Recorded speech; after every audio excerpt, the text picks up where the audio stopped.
sommes les jeunes qui soutiennent Ségolène Royal. Elle s'est engagée pour notre entrée dans la vie active, pour un droit au premier emploi, pour la contraception gratuite et pour tant d'autres propositions qui font qu'aujourd'hui, tous les jeunes de ce pays sont avec Ségolène Royal. Et nous sommes de plus en plus nombreux, de plus en plus motivés, de plus en plus enthousiastes et de plus en plus convaincus. Parce que nous avons subi pendant 5 ans la politique de ce gouvernement. Nous avons subi le CPE, où quand un ministre pense que les jeunes ne se mobilisent pour rien, ne croient en rien, ne comprennent rien à rien au monde qui les entoure, il décide alors de précariser cette génération. Le Karcher, la racaille, ou quand un ministre de l'Intérieur ne nomme les jeunes plus que par des insultes.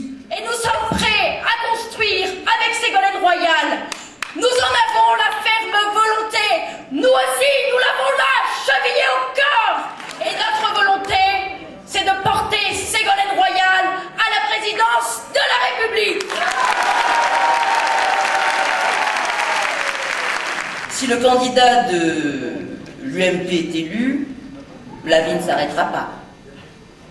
Est-ce que la vie s'est arrêtée quand Bush a été élu aux États-Unis? Est-ce que la vie s'est arrêtée quand Berlusconi est arrivé au pouvoir en Italie? Non. La vie ne s'est pas arrêtée, mais elle a été beaucoup plus dure pour les plus faibles. Et cela ne va pas sans laisser de traces. Souvenons-nous de la politique menée par Margaret Thatcher. Elle a conduit à changer profondément la société anglaise. Et aujourd'hui, cette société en porte encore les stigmates.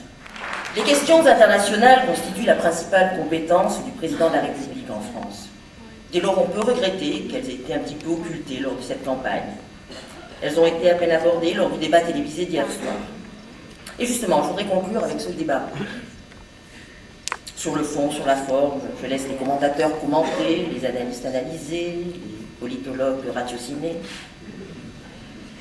Mais en écoutant les deux candidats, j'ai eu l'impression qu'il y avait deux Frances. Et celle défendue par Ségolène Royal m'a rappelé celle décrite par Jean Ferrat dans sa chanson « Ma France ». Cette France, c'est celle dont l'air de liberté donne le vertige aux peuples étrangers. C'est celle qui ne possède alors que ses nuits blanches pour la lutte obstinée de ce temps quotidien. C'est celle qui tient l'avenir serré dans ses mains fines. C'est celle de 36 à 68 chandelles.